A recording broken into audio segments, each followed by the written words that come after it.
Hi everyone, we are going to be using this Tailored Expressions Cutting Edge Flowers stamp and die, this Avery Elle's Banner Bits and die, Lawn Fawn. Now we're going to be using the mini pop-up flower butterflies and some distress oxide inks. Now also this large cross stitch Lawn Fawn circles.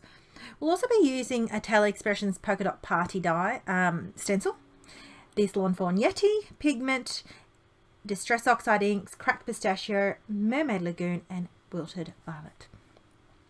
We're going to be doing some heat embossing. I wasn't sure which one I was going to use. We ended up using Singing in the Rain and we have a lot of fun with this.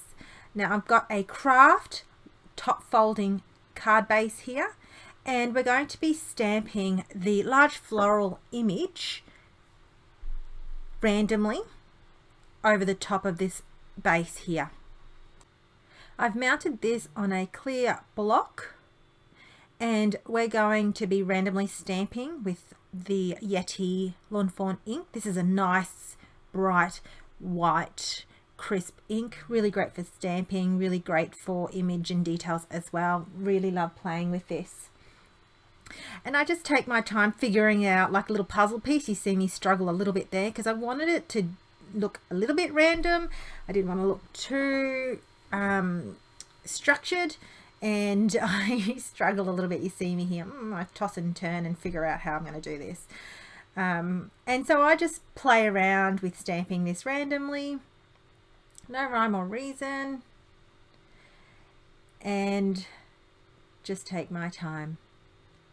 Once I've done that, I set it aside to dry. It is a pigment ink, so you do need to let it dry for that little bit longer than you would a normal dye ink.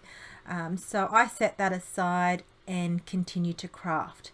Now I also put my craft mat there just when I go off, so it's just something easy to wipe with, to wipe away. And yeah, I just love using my craft mat, and I've got a smaller version here which I've cut one of them in half just for these kind of little blending moments and little, you know, just to protect my surface. So I've got an ink blending tool here and the distress oxide ink. Now I've got I want this quite a heavily inked type of color. I'm going to die cut this with the butterflies, and I really want to get as much I suppose color and vibrancy as possible, so I heavily blend these. So I know it looks shocking at the meantime, but when you die cut it away it looks beautiful. So here's my second color, my Mermaid Lagoon. Then I just kind of make sure I've gotten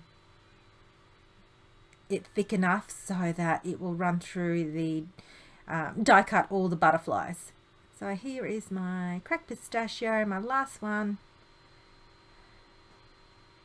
I actually struggle a little bit with this blending tool, this particular one. I need to replace the foam pad, so I kind of just made do. This was the foam part was on its last legs, and then I'll replace it after this one. So I set that aside too because it is a pigment ink again. So I die cut in the meantime, keep moving forward with this large cross stitch circle. This is the second one from the second largest, and I cut a circle out. I also create kind of like a deboss with the stencil, and I just feed that through my Sizzix Big Shot, and you can see it adds that tiny bit of texture, just a soft bit of texture on there. Now I run these through. I've already stuck these together just to save some time, and I double layered some of these butterflies, and I'll only use the double layer on the front, and then in the inside of the card I'll stick 3 random butterflies, which I forgot to film at the end, so I do apologize for that. So I'm just kind of fiddling how I want these to look on my card. I really didn't have a plan as such, and I just let this process unfold. I've got this Avery Elle Banner Bits stamp and die. Now the Singing in the Rain is a little bit translucent, so what I do, if you want that little bit more opaque to some of your transparent embossing powders is I use a pigment ink. So I've got the white YETI here, and I stamp it because it's pigment ink. It stays slightly wet, so therefore the embossing powder sticks to it. And I place the Singing in the Rain generously all over the top, because the Singing in the Rain is actually embossing glitter. It's got some beautiful shimmer and shine to it, and I didn't want to lose that on the black cardstock, so that's why I had stamped my pigment ink first. So putting that aside, setting that aside, and I'm funneling that back in. It's just a scrap piece of copy paper here, and then just setting that aside, making sure I'm putting the lid straight away. The other film episode I did earlier on, I knocked a whole bottle of embossing powder. And that's a bit messy to clean up. Don't recommend it. So I've got my WOW heat tool here, and I'm just going to just heat this up. And this really sparkles and shine. I love embossing glitters. It's so much fun to play with. The Craftie Cafe online store has brought some WOW embossing powders to play with, so I hope you have a look and check out their store and the array they've got now as a selection. Gorgeous, gorgeous, gorgeous. Now here's the coordinating die, and I have secured it down with some washi tape and then ran that through my Big Shot.